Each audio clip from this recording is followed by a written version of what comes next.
Geraldine, you can start sharing your screen, okay, while I'm introducing you. So there's an impressive CV right now that I have the pleasure to introduce. Geraldine Fitzpatrick is professor of technology design and assessment and leads the Human Computer Interaction Group Informatics faculty at the Technical University of UIN, where her research is focused on social technical and people-centered perspective of computing.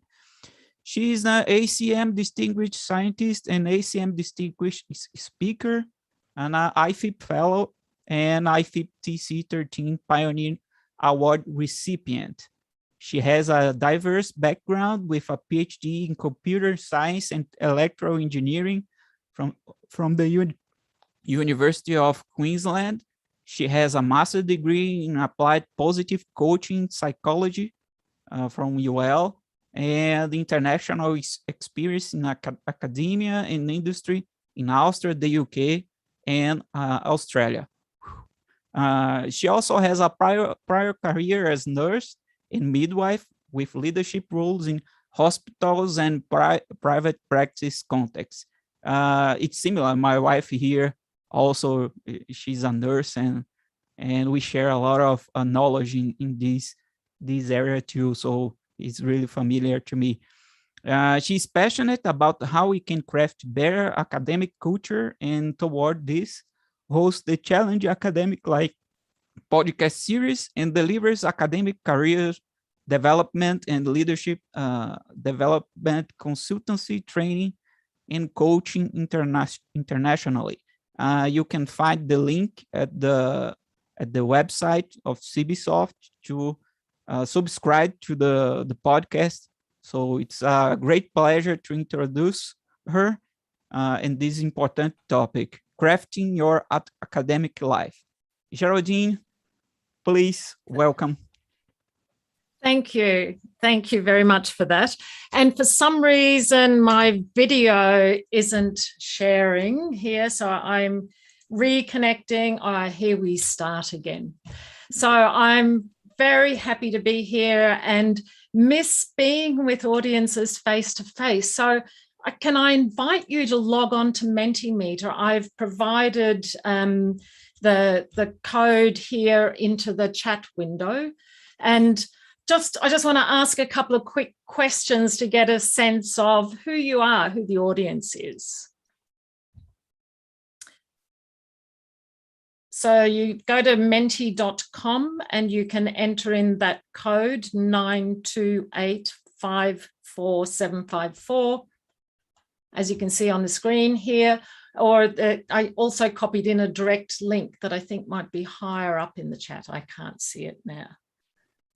It's always tricky trying to manage multiple screens. At the top of the screen, you can see the code. Yeah. And it's also in the chat. And there's a direct link there as well.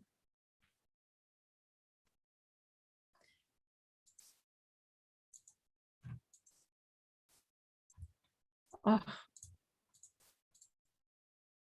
Now, so as people are logging in, I'd love just to get a sense of who you are in terms of stage of your career, roughly. You know, I know that there's probably lots different here. You know, whatever you want to call early or advanced PhD, up to you.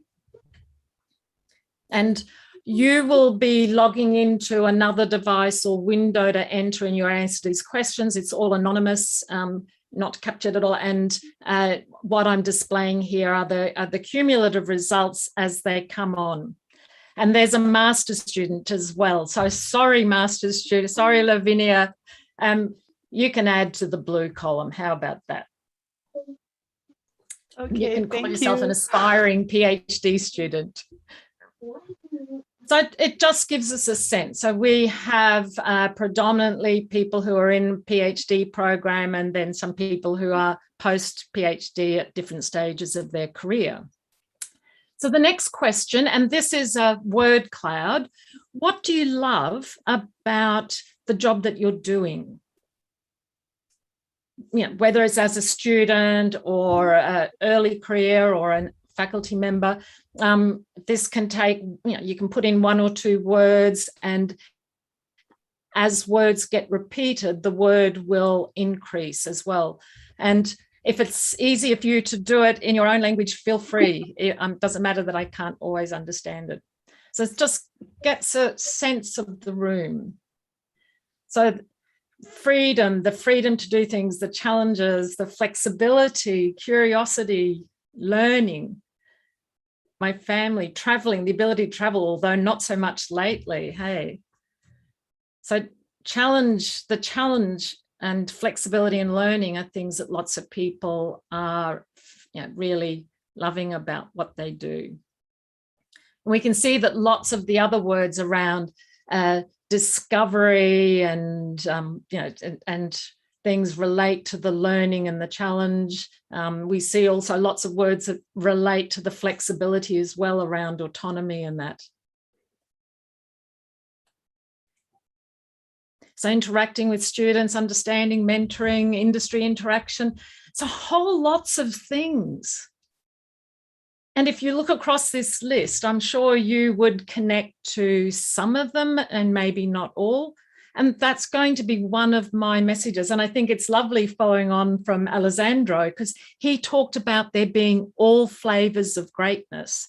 And one of the things I was asked to talk about today was work-life balance. And I have a problem with the term work-life balance generally. And I also think that it's actually a very complicated issue, and it's tied up with what's your flavor of greatness. And then how do you play that out? What are the choices that you make? As well as recognizing that it's a multi-level problem. It's not just the individual, it's all of us. So that's great. We can see lots of really interesting things there about the programming, the research, the challenge. So there's all of that issue about getting to explore these new things and the learning involved in it, the innovation. Great. Thank you. I'm going to move on to the next question. What don't you love, or what's not so great, to use Alessandro's words, or what's not so good? What are the hard bits? Pressure. And if we were in face-to-face, I'd love to ask, what's that pressure about, and where's it coming from? Inflexibility, time pressure. So trying to fit everything in, deadlines that really push it. Oh, bureaucracy, don't you love it? And yeah, I don't know about Brazil, or Latin America, but most universities I've worked at, they are masters in bureaucracy. Lack of empathy, that's really sad, but also true. So yeah, deadlines and pressure. So there's flexibility, and there's also inflexibility in what we have to do. And see, we're seeing things here as well, aren't we, about it's not just about us. So there's lots of things about, I don't know, the time pressures, the deadlines, it being time-consuming work. But we also see lots of things around who we work with and the environment and the culture. And I want to pick up on those issues as well. Yeah. Hate speech, goodness, lack of support, and the pressures of being evaluated. Yep. And the expectations, and it's interesting to think about where they come from and how much we buy into them or not, and to what extent. But I also recognize a comment there around low pay or low income, and I know that there are real issues there. Depression, yep, there's a whole lot of stuff going on, feeling guilty, there are a whole lot of stress, there are a whole lot of emotional aspects to, perhaps negative emotional aspects that can be hard to deal with. So I'm hoping that you're looking at this collection of words, and I will share this as a PDF with Igor afterwards so that it can be shared out to you. I hope that it doesn't make you more depressed, but that it makes you realize that you're not alone in dealing with a lot of these particular challenges. And I know that we've talked about, what isn't so great, but what might be some of your particular challenges right now? If you were to pick out of all of those that were just said, or, maybe there's something else that's a particular challenge right now for where you're at in your career stage. Again, this is just a word cloud.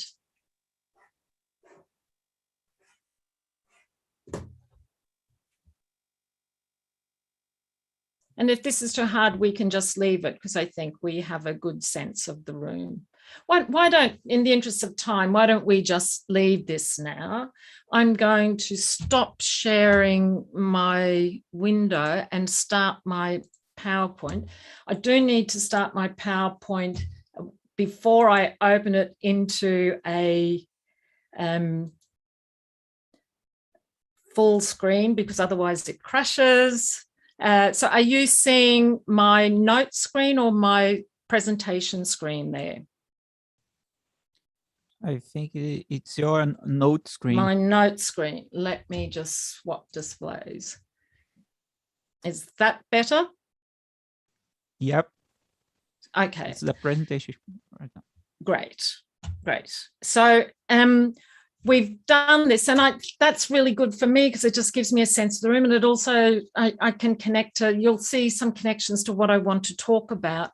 And we also just need to acknowledge before we go on that we need to just thank ACM and their Distinguished Speakers Program, who are sponsoring this and would normally be paying for the travel to attend here.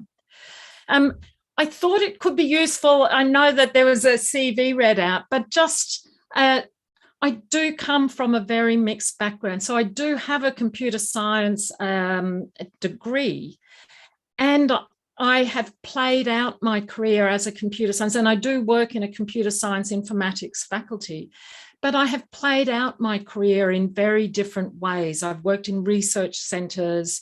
I've been a user experience consultant in industry, and I've also been, as you heard, a nurse and a midwife in a previous life. And you'll see here the way I've been able to somehow bring those, what could be different strands, together in some of the research. So a lot of the research that I've done has been around, telemedicine or electronic records, or caring for people at home, or health and behaviour change. And that also connects with the psychology degree that I did more recently. So I'm not a traditional computer science person. And I'm sure that if we spoke to many of you in the room, many of you would have these very disparate, different career paths where you're bringing together lots of different aspects of your experience and life. And I think that enables us to ask not what is the definition of greatness for an academic, but rather what's your definition of greatness? Or if you even want to take the pressure off yourself a bit, what's your good enough, as in good enough, academic life or research life or professional industrial life? So I'm going to be connecting to issues that contribute to work-life balance, but I'm coming at it from this perspective of we need to have lots of these pieces in place. And some of these pieces are about helping us to define for ourselves what is our own definition of who we are. And as we saw in some of the pressures or things that people don't like, we do have a lot of pressure on us from what counts as successful in academia. I often think about this as egg counting. We know the usual things that need to get counted as eggs in our basket to sort of say, that some external assessment that we're a good academic.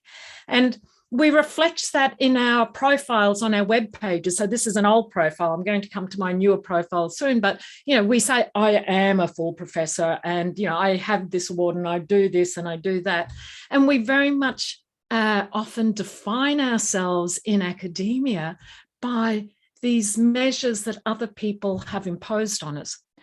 Now, I know that we work in a system where we do need to play this game. We do need to collect some eggs, but I want to argue that we can make choices in that, and not buying into it fully.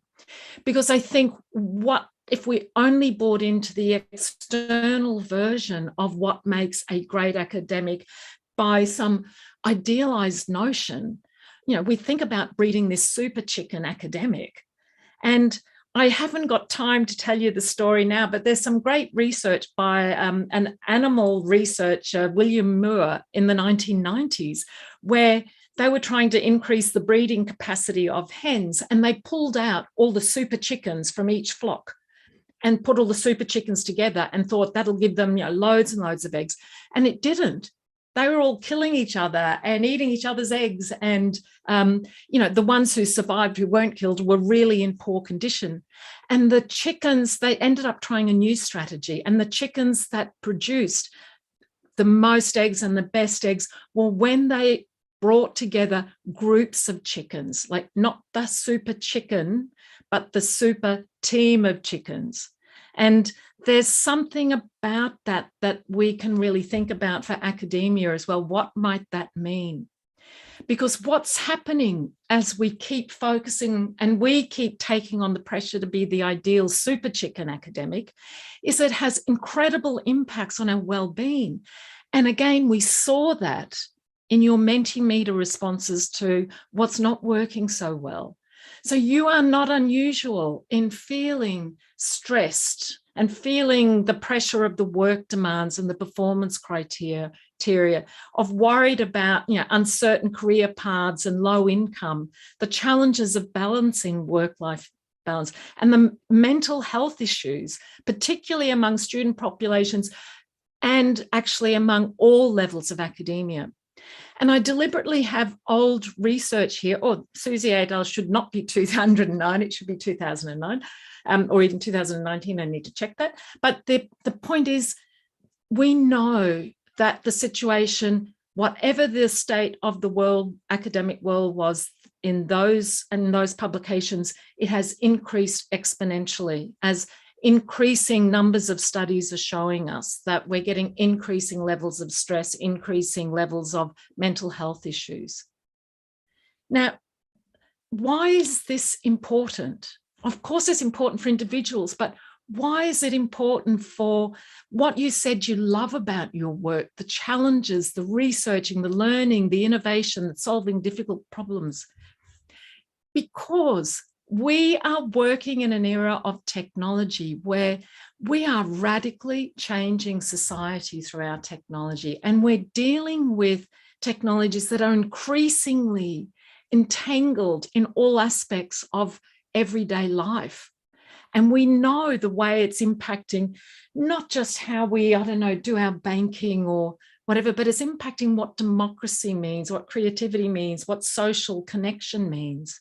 And all of the issues around AI and robotics and, precarious futures for jobs, big issues. So we need to be bringing our best selves to it.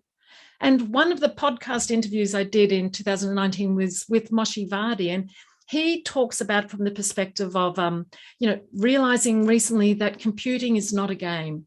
It is real. It's bringing real societal benefits, but also significant societal costs, labor polarization, disinformation, smartphone addiction. You could add to this list. And he says, interestingly, suddenly we, like us, computer science, software engineering, for me, HCI people, are running society and we are poorly equipped. Now, a lot of the ways that is talked about and being responded to at the moment is poorly equipping in terms of not taking account of the ethical concerns of the systems that we're building and the methods and approaches to dealing with the increasing complexity, which are all really important. But I want to argue that we're also poorly equipped because at the time that we need to be bringing our best selves to solving these really hard societal problems enabled by, produced through technology, we are in our worst state because of the increasing stress and burnout. And so well-being isn't just a nice to have either. It's not just a little softy thing and we've got to keep everyone happy, happy clappy. Well-being is a critical enabler for good science, for good problem solving, for good software engineering, for good digital futures. And this is a quote from a Berkeley report into graduate happiness and well-being from 2014.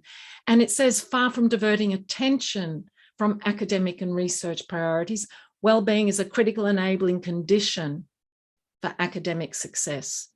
The science is clear, and we're scientists, we should be following evidence-based practice. The science is clear. Balanced, happy people are more productive, more creative, more collaborative, better at long-term goal pursuit, and so on.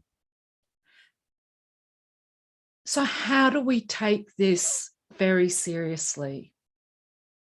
How do we think about what is our flavor of greatness, of being the good academic, that still enables us to be well, to bring our best selves? So I want to just point to some practical things that we can think about in terms of how we can define ourselves as in our own version of greatness. And I think we've got to step back from the external criteria. We've got to accept that we operate in that world at the moment, and hopefully that is slowly changing, but we know it is slow to change. And we need to ask ourselves, how do we bring our best unique selves? And so first question, sub-question of that is, what is our best unique self? So that's a question of how do we increase the self-awareness about the ways in which we're great. Alessandro again talked about looking inside your head. And also, how do we make the choices that enable us to care for ourselves? So I'm going to talk first of all about the self-awareness. So as a thought exercise, am I still working okay? I'm presenting the real screen, not the note screen. It's a green screen. Why might this person be a developer or engineering? Yeah. So I just saw a comment there, and it's hard for me to interpret the time from it.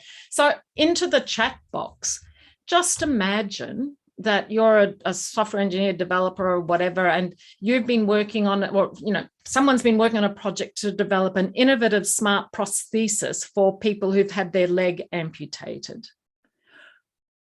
What could be the possible motivation or reward that a person gets for doing this work? Now, you might imagine yourself in that situation, or you can just imagine why someone else might do this work.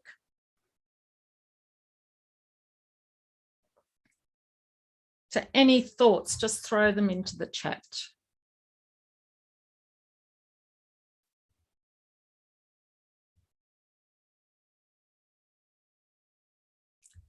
So the researcher could be personally motivated by someone who's experienced this problem and they really see that someone could benefit from it. So there's an aspect of wanting to do good, or to someone else, Arthur talks about improving people's lives. I like what Patricia said.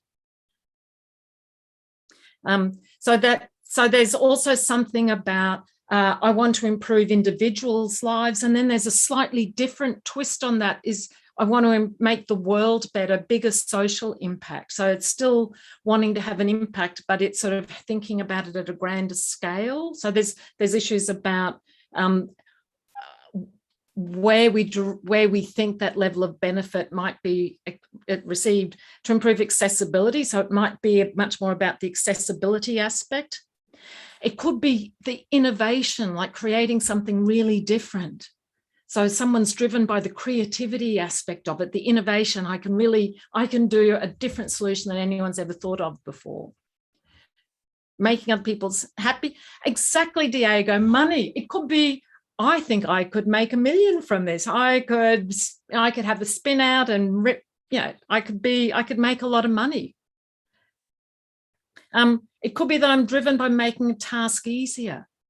So there's a whole lot of different reasons, aren't there? So if you were just looking at the person, say these were all different people, you could be looking at the person and you think they've all done the same job because they've all developed a smart prosthesis. But why they've done it? Oh, and Patricia also talks about, solving a hard problem. So that connects to, like loving dealing with challenges.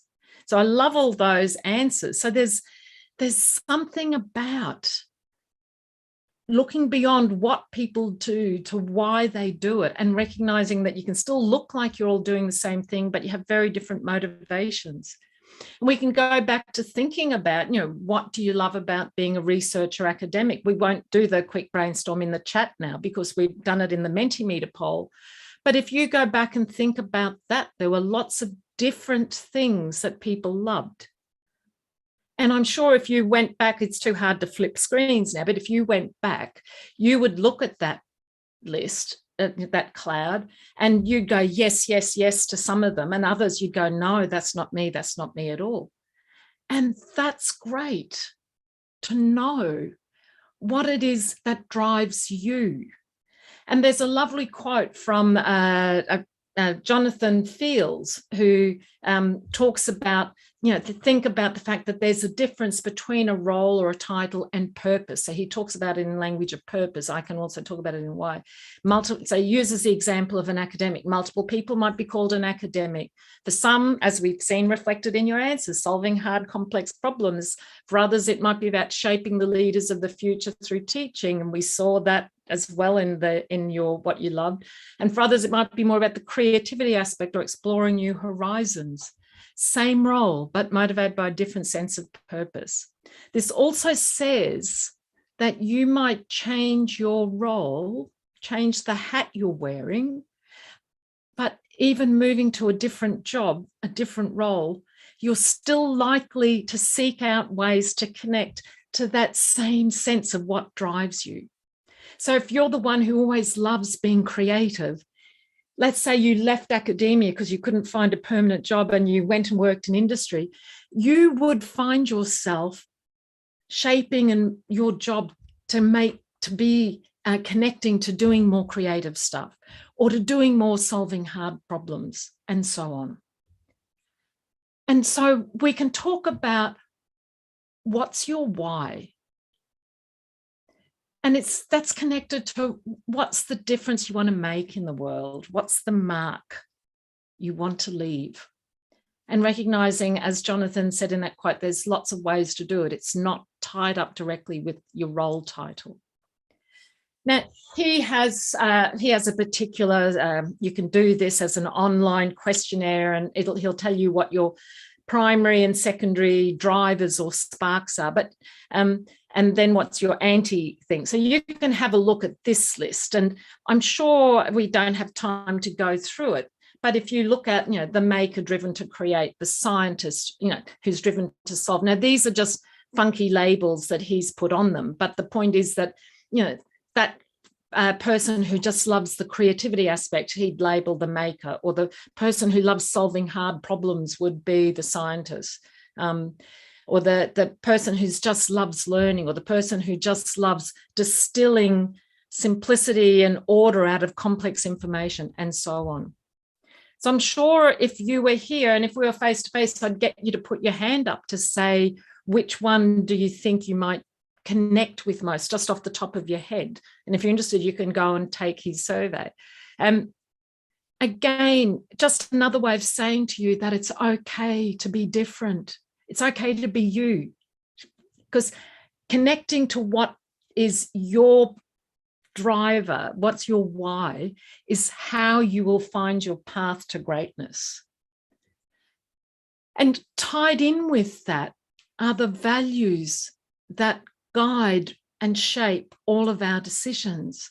And our values are about pointing to what's important to us, the sorts of things that are important to us. And we find ourselves making choices that are congruent with our values. The values define what, guide what we're going to be doing, how we prioritize different things. So one of my core values is around collaborating and supporting and mentoring people. And so if I have a student come to talk to me about an issue that they're trying to address or solve, and I've got a paper that I'm trying to write that might lead to, I don't know, an increased H index or something, so that might be connected to a value of fame or achievement that is fairly low on my list of values, but connecting with people and supporting people is really high. I will say to that student, yes, I can give you time. I will make the choice to give you this hour talking with you rather than working on my paper. Now, whether we know our values or not, they guide our choices. They can also explain why we sometimes might have conflicts with people where they might have different values. So if you're working in a group project, for example, and say a student group project, and I know that most of you aren't students now, but if you can think back or think of your own students, there might be some students in the project who are driven by achievement in terms of success and winning and want to get an A, a top grade. And there are other students who are driven more by having fun.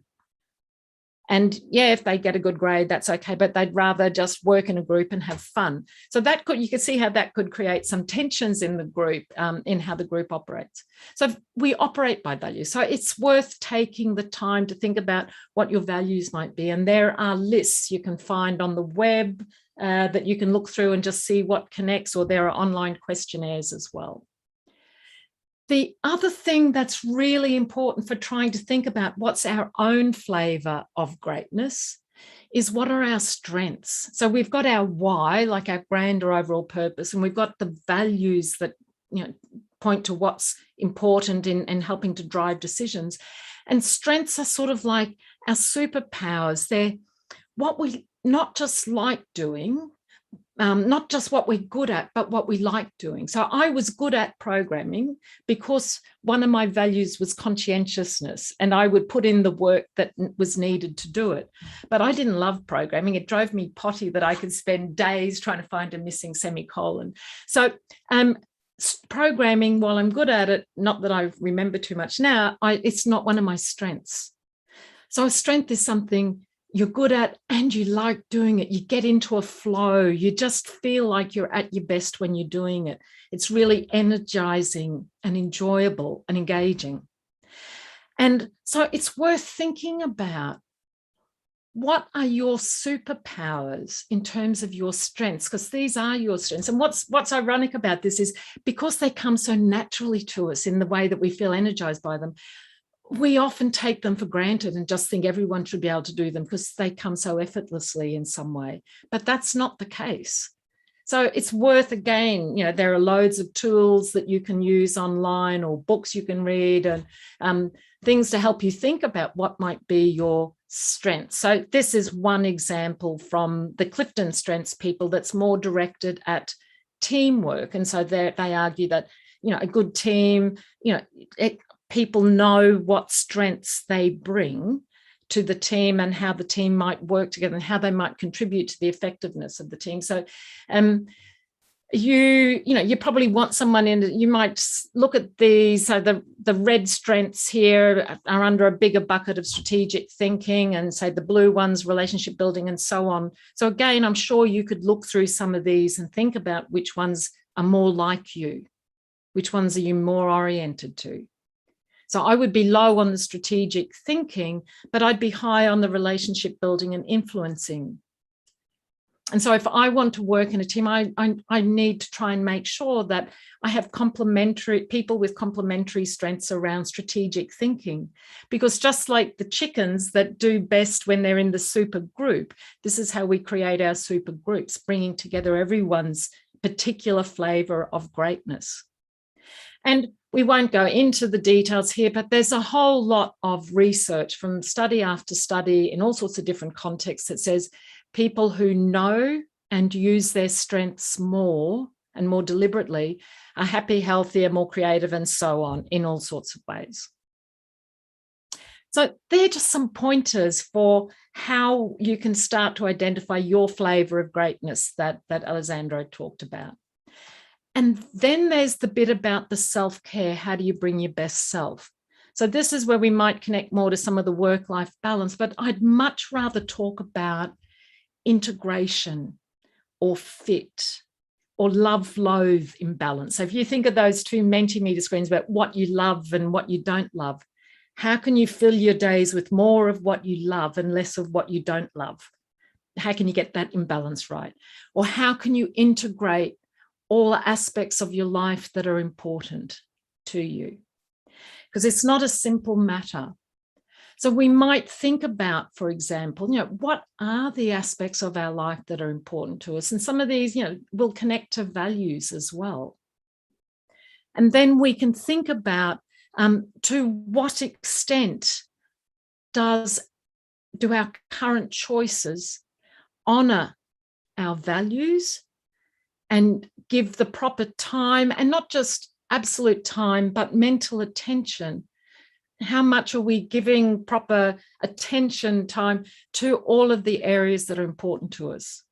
And of course, if work and career are consuming 95%, we don't have much less left, either time-wise or emotionally, to do other things that are also important to us. So how do we identify what's important? It could be that work is all that's important to you. Good on you. It's not for me. But know what are the areas of your life that are important to you. And also thinking about this. Do you know what is 86,400? In the chat, if anyone has an idea.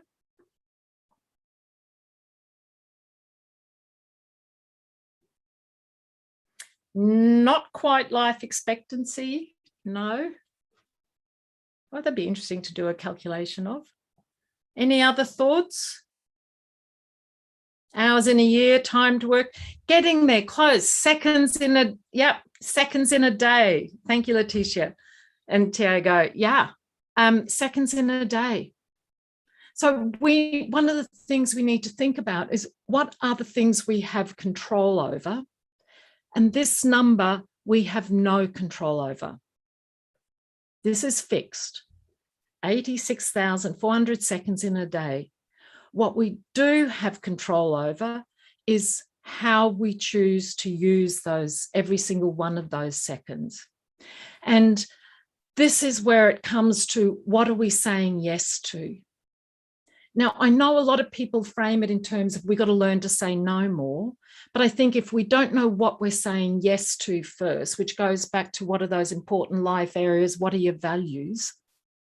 If you don't know what you're saying yes to, it doesn't give any definition for your no.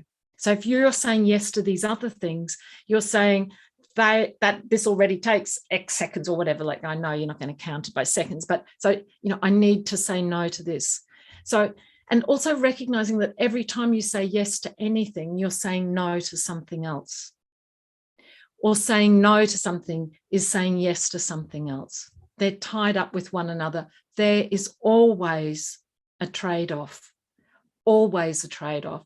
And a big challenge for me, and that's an ongoing learning, is, am I making wise decisions with respect to my values, with respect to what's important to me, choosing things that really enable me to use my strengths, because that's where I can make the best contribution to the world. And in all of that, recognizing that we have to bring our physical bodies and minds to this work. So how do we create these optimal physical and mental conditions? Are we eating well enough? Are we sleeping well enough? And there's increasing research pointing to the importance of sleep. Are we getting out into fresh air? Are we moving our bodies? Are we having fun enough? Playing enough? Are we spending enough time with people? And are we also allowing ourselves time just to be? Because it's okay just to be and to breathe. And breathing is one of your superpower hacks, if you like. Big breath in, stimulates the parasympathetic nervous system and just calms things down a bit. And a powerful tool to use in all sorts of ways, in shifting between meetings, being frustrated by problems. So my Zoom crashed a couple of times after I logged on, and I had to work hard at just not getting stressed, going, oh God, I have to talk soon, but just taking a deep breath and saying, okay, how do I deal with this logically? Because if I had have got stressed about it, I would have stuffed up logging in again. And Zoom might crash again, but we'll deal with that. And just looking at the time, so I want to move on. So we could talk about any of those things at length. And the other thing I want to remind us is we're not in this alone, and we're not solely responsible. We're not the super chicken. We want to be and need to be part of a super group of chickens, a super team. And that means really taking our connections and care for one another as our collective superpower. And, I may be able to, you may be able to read out my CV and go, H index of this and these many promotions or awards or whatever. But none of that would have been possible at all without the amazing people I've worked with, without really intelligent, bright PhD students who challenged me in all sorts of ways, colleagues who are so inspiring. And people I don't even know, like the reviewers of our papers who've helped to make our papers better, the people who've volunteered their precious seconds, 82,000 seconds to organize a conference or edit a journal so that my papers can be published, or people who've reviewed our proposals so that they get funded, or my partner who puts up with sometimes when things get a bit stressful. So there's a whole lot of ways that we never make any of our achievements or never get to greatness without the cast of thousands. So first thing is just recognizing that we're in this together in big and small ways, in direct and indirect ways. And that can mean just everyday connections and care and acts of kindness. And that's why it broke my heart seeing in the challenges about lack of empathy, lack of support, and so on. Because my wish is that everyone would be working in a collaborative, collegial research environment, even if you're not working directly on the same things, where you are supporting one another, where you're celebrating your big and small wins, where you're listening to each other, where you're noticing one another, where you're helping one another out, where you're reading a draft paper for someone, where you're just recognizing that someone's looking a bit down today, where you ask someone how their weekend was, where you thank them for cleaning up the dirty cups in the communal kitchen, like just these everyday little acts of connection and care. And again, there is so much research that talks about small actions, huge impact on people's well-being, physical and emotional well-being, their sense of belonging, and their creativity and ability to do good research when they go back into their office alone. And the other thing is thinking about how can you more proactively mobilize the collective together. So many of us, especially as PhD students or early career academics, it's all about my CV and my career path or my PhD. But how do can we do things that create those connections? So can we create reading groups or writing groups where, we all might just sit down together on a Friday morning from 9 to 12, and those of it, write on our PhD theses together, our own PhD theses, or do we set up peer support groups, or, like a group to go out and play squash with or something? But finding your academic tribe in a way. Who are going to be your supporters? They may be from your group or your university. They may be from your bigger research community. They may be from outside of academia. But how can you more proactively mobilize constructive social connections? And if you think stuff needs to change in your university, do you form advocacy groups so that they add criteria of collaboration and group culture as a performance criteria for evaluation, for promotion? Possible. So there could be lots of things. And also I just want to recognize that it's a big systemic problem as well. So it's not just down to the individual or our little connections in our groups, but there's a lot of work to do in academia or academic culture more generally, to do with the policies and structures and processes, and that's going to take longer. But I do see positive changes.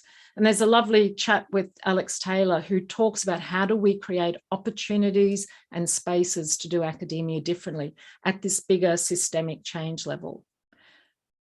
So just in finishing up, who are you as a researcher academic? Or if you're just starting on that path, who do you want to be? What's your definition of greatness, of your good academic life? And I don't mean, I often say good enough, and I don't mean good enough in a compromise. I mean, it's good enough. You can always do more. We can always do more, but at what cost? So what's good for you? And that's thinking about, just recapping, why are you doing what you're doing? And really thinking about elaborating that more explicitly for yourself. What values are important to you? What superpowers and strengths do you bring that are going to be different to your supervisor, to your colleague, to your peer? And then thinking about, how are you looking after yourself so that you can bring your best self to this work? And how will you contribute to looking after others and contributing to being not the super chicken, but the super group of chickens? And how do you honor all aspects of your life? Because that will enable us all to do great work together. Our collective greatness will be synergistically greater than our individual greatness doing that. And I said that I have reframed my bio on my webpage. So I've tried to do that to reflect not my eggs, but rather what drives me, that I focus on people-centered perspectives, with an emphasis on enabling positive growth. And I can see, looking back, the red threads of how I've had different roles, but I've played out some of the same sorts of things all the time. So recognizing that we may still need to play the egg counting game. How can we do it from a place of self-knowledge and care? And how do we do it from a place of engaging not just our individual, but our collective superpowers? So thank you. I look forward to any questions, comments, discussions points that you might have here. Thanks a lot, Geraldine. It was an inspiring talk. I saw myself there, all the questions. I saw myself in there. Sometimes we need to seek for help, and sometimes it's good to take a break, and it's fine. So yes. I used to work at Sundays, Saturdays, and we need a break. At the end of my PhD in early 2019, I thought that I was fine. So yes. I was playing with the kids, and my daughter saw my head, and my hair was falling apart in some part. And I seek for a dermatologist, and she said this is caused by stress. Yeah. So I thought that I was fine, but my body said that I wasn't. Yeah. So, that's such a, I was going to say a wonderful story, but it's not. I'm sorry you had to go through that. And it does show that we don't avoid it. Like we bear the costs. I said every choice has a cost, a trade-off. And so we bear the costs. And that's a very telling example of bearing it in your body. And you talked about having kids, and if you're working on Saturday, Sunday, is that at the cost of time with the kids as well? So there's sort of, how do we balance all of that? And I think making time for us each just to stop and reflect. And I'm telling you, this is an ongoing journey. I'm continually learning and evolving and trying to get better, and sometimes make choices where I go, oh, why did I do that? But being more reflective, like taking the time to stop and think about these things, talk to one another and role model it for one another. So I'd love someone to have said to you in the lab, Ksenia, I haven't said your name correctly, sorry, but right. What are you doing here on a Saturday? So how do we role model for one another and make it okay? And like, actually, you're going to do better work if you take a break. If you're out kicking the football around with the kids on a Saturday instead of working, you'll come back Monday. And there's, again, a lot of research that supports that. I'm doing therapy right now, and I think it's really important, to do. Here in Brazil, we have the culture that if you seek for therapy support, you are crazy. So people here tend to say, I'm not crazy, but it's really necessary. We need to talk to people and talk about our problems. And most of these problems are caused partially by our work, and there's no balance between our work and our life. So I'm asking a lot of questions, but we also have some questions with the guys here. Everybody says that it was an impressive talk and congratulating you. Thank you. There's one question here from one previous session: how to avoid or overcome the impostor syndrome? So imposter syndrome is a complex issue, actually. And if you look at the research on it, it's often tied up with perfectionism. So having unrealistic expectations on ourselves. And often if we think about where does that come from, it often comes from comparing ourselves to other people's version of greatness and not settling into our own version of greatness. So I think there's that part, like always feeling like we're not good enough because so-and-so else who we're comparing ourselves to just looks so much greater, but we don't know what prices they've paid and what costs have been to them. And then the other part of it is recognizing more what you're good at and, like what is good enough. And I think we can help each other a lot with this in saying, like helping each other see what we're good at or the ways in which we're contributing, or that this number of papers this year is enough. That it's okay. You can always, and this is one of the problems with academia, you can always do another paper, take another PhD student, apply for another grant. We can always do that. And what's enough? And that's, some of that is to, I think some of the big triggers is to stop comparing ourselves to others, getting increased self-awareness about who we are and what costs and trade-offs we're prepared to make. And there's always a next deadline. Exactly, Igor.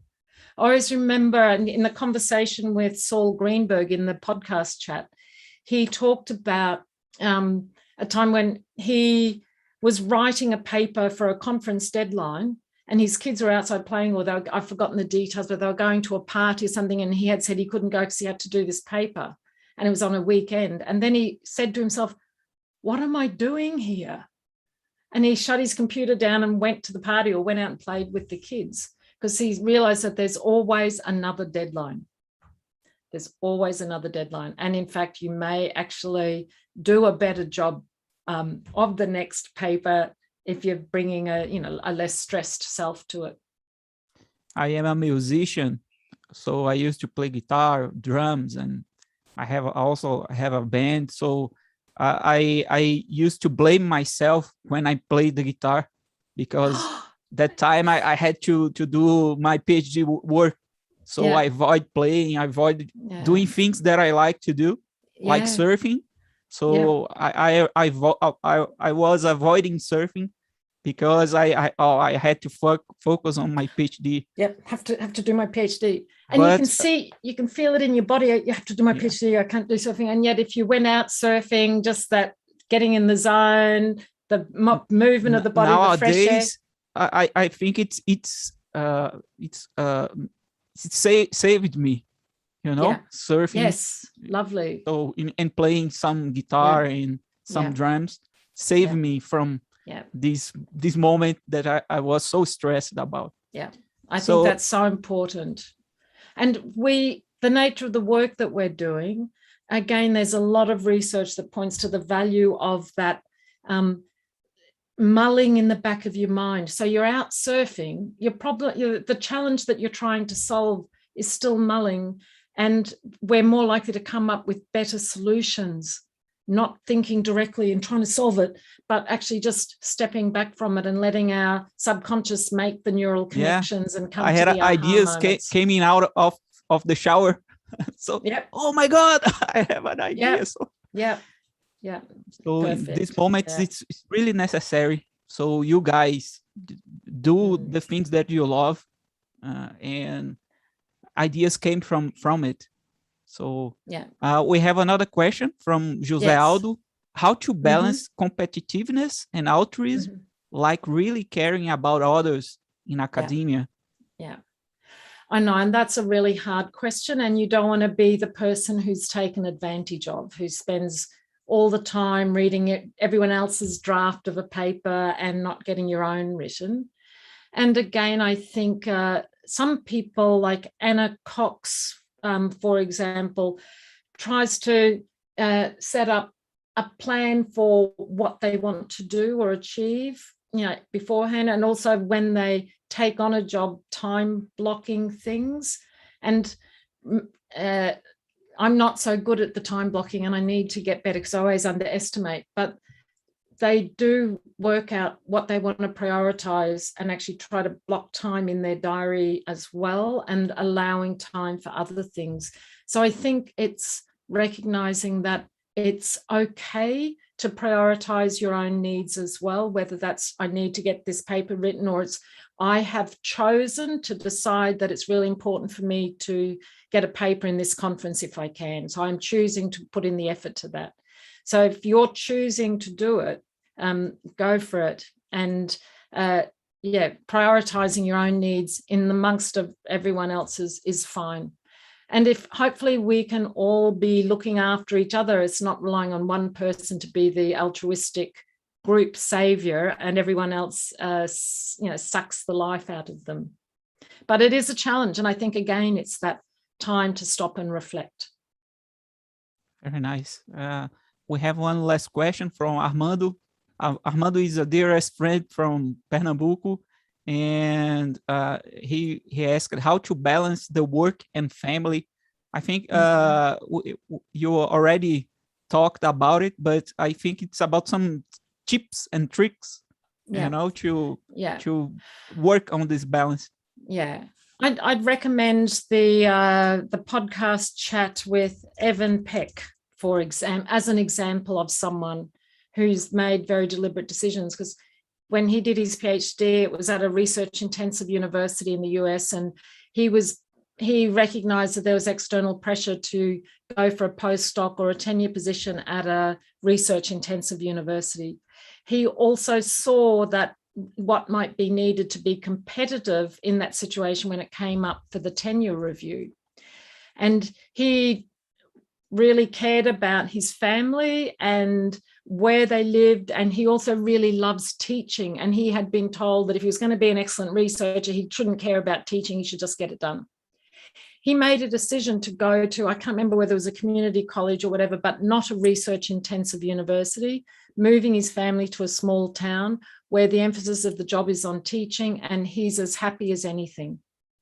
So again, very deliberate thinking about what was important to him, what costs he was prepared to pay, and making choices that actually might not look like, I don't know, I hate this rock star academic language, but it might not look like the rock star researcher, horrible language, but he's the happiest researcher, happiest academic.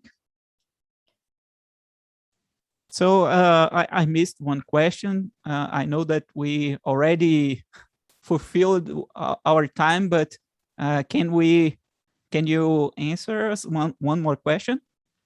So yes. it's from Michael. How do you measure the harm brought by careless motivation speech in academia? Generally speaking, do we underestimate this harm? Yeah. And all I can say is the harm comes from that's what I was saying about, I know that the environments that we're working in are challenging. And I want to point us to the fact that we can make choices. We are making choices anyway. Are they the choices with the costs and the benefits that we really want? Are they the choices with the costs and benefits that we'd really want to be proud of on our deathbed?